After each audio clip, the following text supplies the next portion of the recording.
சரிங்க மேம். இப்ப வந்து உள்ளுக்குள்ளேயே அந்த கனவு கதாபாத்திரத்தோடயே என்னோட ஹார்ட் ஸ்பேஸுக்குள்ள இருக்க அந்த எனர்ஜெட்டிக் ட்வின்னு கூடயே நான் ரொம்ப வருஷமா வாழ்ந்துட்டுருக்கேன். எனக்கு அவன் யாரு என்னன்னு உள்ள தெரியுது. 80% அவன எனக்கு உள்ள தெரிஞ்சிருச்சுன்னு வச்சுக்கோங்க மேம். 100% உள்ள தெரிஞ்சிருச்சு. அவனா இருக்கலாமோன்னு வெளிய ஒரு நபர பார்த்து நான் சந்தேகப்படுறேன். இவன் தான் என் ட்வின் ஃப்ளேமா இருக்கலாமோன்னு நான் சந்தேகப்படுறேன். ரெககனைஸும் பண்றேன். என் ட்வின் ஃப்ளேம்ட்ட இருக்க எல்லா கேரக்டர்ஸும் இவன்கிட்ட இருக்கு. என் ட்வின் ஃப்ளேம் பேசுற மாதிரியே இவன் பேசுறான். என் ட்வின் ஃப்ளேம் எனக்கு ஒரு விஷயம் எப்படி சொல்லிக் குடுப்பானோ, அதே மாதிரி இவன் சொல்லிக் குடுக்குறான்.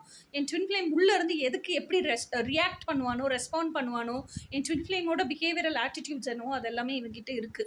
அப்படிங்கிறத நான் உணர்றேன். இவன் தான் என் ட்வின் ஃப்ளேம் அப்படின்னு நான் எப்படி கன்ஃபார்ம் பண்றது? அப்படின்னா, கன்ஃபார்ம் பண்றதுக்கு 3 முக்கியமான ஃபேக்டர்ஸ் இருக்கு.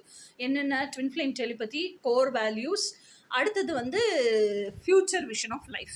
கோர் வேல்யூஸுங்கிறது என்னது? நீங்க எந்த விஷயத்தெல்லாம் மதிக்கிறீங்களோ, இப்போ ஒரு ஆண் உங்கள மதிச்சு பேசணும்னு நெனைக்கிறீங்க.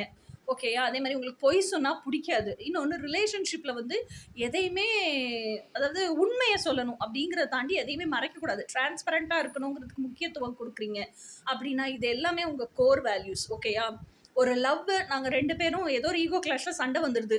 அந்த பேசாமயே இருக்கிறோம்னாலும், எங்க 2 பேத்துக்கும் அடிப்படையா இருக்கக்கூடிய ஃப்ரெண்ட்ஷிப்ங்கிறது உடையவே கூடாதுன்னு நெனைக்கிறீங்க. இதெல்லாம் உங்க கோர் வேல்யூ.